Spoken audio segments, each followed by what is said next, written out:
Halo semuanya, selamat datang kembali di sesi bedah materi kita. Hari ini, jujur aja, topik kita kali ini benar-benar mind-blowing. Kita bakal membedah sebuah teks kuno, yaitu surat ke-69, Al-Haqqah. Tapi tunggu dulu, kita nggak akan cuma ngebahas ini dari kacamata sejarah aja ya. Lewat pembahasan ini, kita bakal melihat gimana teks ini tuh sebenarnya semacam alarm psikologis yang super dalam. Kayak panggilan buat bangun dari tidur panjang. Dan percaya deh, ini tuh relevan banget buat kita semua hari ini di detik ini juga. Oke, kalau kita artikan secara harfiah, kata al-haqqah itu terjemahannya adalah hari kiamat. Sesuatu yang pasti banget terjadi dan gak bisa kita hindari. Tapi poin krusial yang mau kita angkat dari sumber ini adalah makna di baliknya. Al-haqqah ini bukan sekedar ngomongin soal kehancuran fisik alam semesta loh, ini lebih ke momen kejernihan yang mutlak. Detik di mana semua ilusi, semua kepalsuan hidup yang selama ini kita pegang hancur lebur. Dan realitas yang sejati, yang benar-benar nyata, itu terpampang jelas banget di depan mata kita. Nah, dari situ muncul satu pertanyaan tajam nih, yang menurut saya jadi inti banget dari analisis kita hari ini. Kapan Anda akan benar-benar sadar? Apakah Anda mau bangun dari kelalaian ini sekarang, mumpung masih pegang kendali? Ataukah, ya Anda bakal terpaksa bangun nanti ketika semuanya udah benar-benar terlambat? Inilah tema besar kita, terbangun dari tidur, sebelum waktu kita benar-benar habis. Oke, biar lebih terarah, ini peta perjalanan kita hari ini. Kita bakal bahas makna sejati al-haqqah, peringatan dari masa lalu, terus 2 golongan pemetik hasil, 3 tingkat kebangkitan kesadaran, dan terakhir, gimana sih membangun kesadaran itu di hari ini? Langsung aja yuk, kita mulai.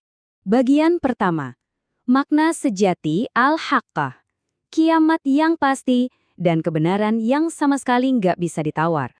Nah, yang bikin merinding di sini tuh simbolismenya. Kalau kita lihat di ayat 13-18, digambarkan peristiwa kosmik yang luar biasa dahsyat.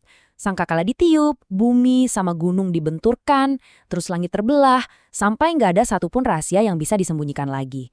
Secara psikologis dan spiritual, bumi dan gunung yang hancur berkeping-keping ini tuh kayak melambangkan hancurnya ilusi duniawi kita. Hal-hal yang sering kita anggap super kokoh kayak harta, status, jabatan, semuanya runtuh. Dan langit yang terbelah, itu artinya semua batas dan tirai yang menutupi pandangan kita selama ini hilang tak bersisa. Jadi yang tersisa apa? Ya cuma kebenaran mutlak, kesadaran yang benar-benar total. Masuk ke bagian kedua, peringatan dari masa lalu.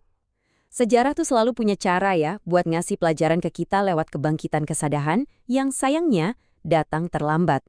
Coba perhatikan rekam jejak 3 peradaban ini. Kaum Samud, Ad, dan Fir'aun. Mereka ini bisa dibilang punya segalanya di masa itu. Kaum Ad sangat mengandalkan teknologi bangunan dan kekuatan fisik mereka. Fir'aun, wah punya kekuasaan politik yang absolut banget. Tapi apa coba kesalahan fatal mereka? Kesombongan. Mereka terlalu percaya diri sama apa yang kelihatan di permukaan, sampai-sampai mereka nutup mata sama semua peringatan.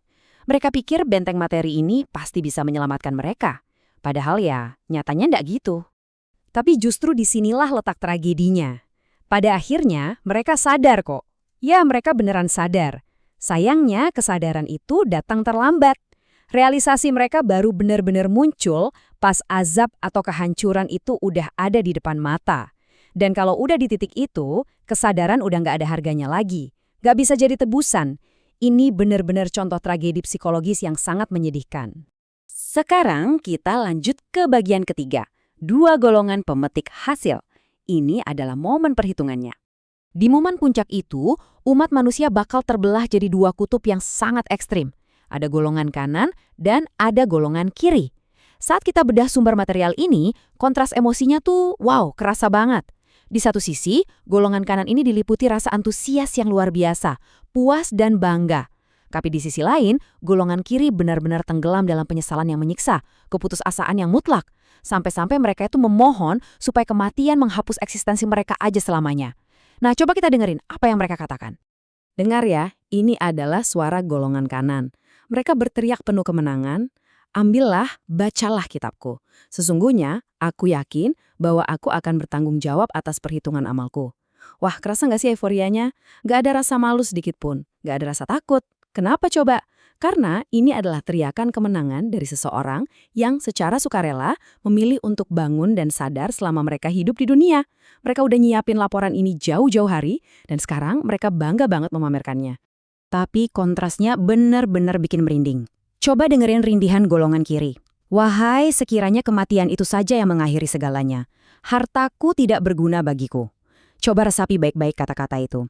Ini tuh sebuah realisasi yang benar-benar menghancurkan. Seseorang yang pada akhirnya sadar melihat dengan sangat jelas kalau semua kekayaan duniawi yang mereka kumpulkan setengah mati, yang mereka banggakan selama ini ternyata nol besar. Nggak bisa nyelamatin mereka sama sekali. Mereka memang akhirnya bangun tapi sayangnya waktunya udah habis. Bagian keempat, 3 tingkat kebangkitan kesadaran, antara pilihan dan paksaan. Dari cerita tadi, kita jadi mikirkan, sebenarnya kesadaran ini tuh datangnya kapan sih?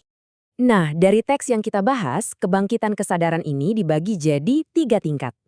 Tingkat pertama itu terjadi di dunia sebelum kita mati. Karakteristik utamanya apa? Ya, ini adalah sebuah pilihan. Di fase inilah, pintu buat introspeksi dan tobat itu terbuka lebar. Terus, lihat gimana kondisinya berubah drastis waktu masuk tingkat kedua, sakaratul maut, alias menjelang detik-detik kematian. Kesadaran itu muncul sih, tapi waktu buat bertindak udah nyaris habis. Dan yang paling ekstrim, tingkat ketiga, di akhirat setelah mati. Ini udah bukan pilihan lagi teman-teman, ini murni paksaan. Semua orang tanpa terkecuali pasti akan sadar di tahap ini. Tapi secara tragis, waktu untuk memperbaiki diri udah benar-benar habis, nggak ada sisa. Perbedaan antara memilih untuk sadar sama dipaksa sadar, itu benar-benar nentuin segalanya. Oke, masuk ke bagian kelima, membangun kesadaran hari ini. Kita udah lihat gambaran besarnya, sekarang mari kita tarik kembali ke kehidupan nyata Anda sehari-hari. Berdasarkan ayat 48-52 dari teks kita, Al-Quran itu diposisikan bukan cuma sekedar buku bacaan biasa loh, ia justru alat yang sangat proaktif, semacam pembangkit kesadaran untuk mencapai kebenaran tingkat tertinggi atau hakul yakin. Buat siapa aja yang mau dengerin dan merenungkannya sungguh-sungguh, teks ini tuh berfungsi kayak tamparan positif, tamparan yang ngebangunin kita dari tidur lelap jauh sebelum waktu kita habis. Terus gimana langkah praktisnya? Dari analisis ini, ada 5 langkah sederhana tapi sangat krusial. Pertama, renungkan kepastian kematian. Tiap pagi, ingetin diri sendiri kalau hidup ini ada batasnya. Kedua, please jangan nunggu musibah atau kebangkrutan dulu baru mau sadar. Bangunlah sekarang, secara sukarela. Ketiga, mulai persiapkan catatan hidup Anda. Evaluasi amal kita tiap hari. Keempat, jangan pernah nunda buat berubah. Percaya deh, ini cara paling ampuh buat menghindari nasib golongan kiri tadi. Dan kelima, baca pedoman Anda dengan perenungan yang nyata. Jadikan konsep spiritual ini jadi semacam to-do list harian Anda yang super nyata. Kalau Anda udah nerapin 5 langkah tadi, ultimate goal-nya adalah momen ini.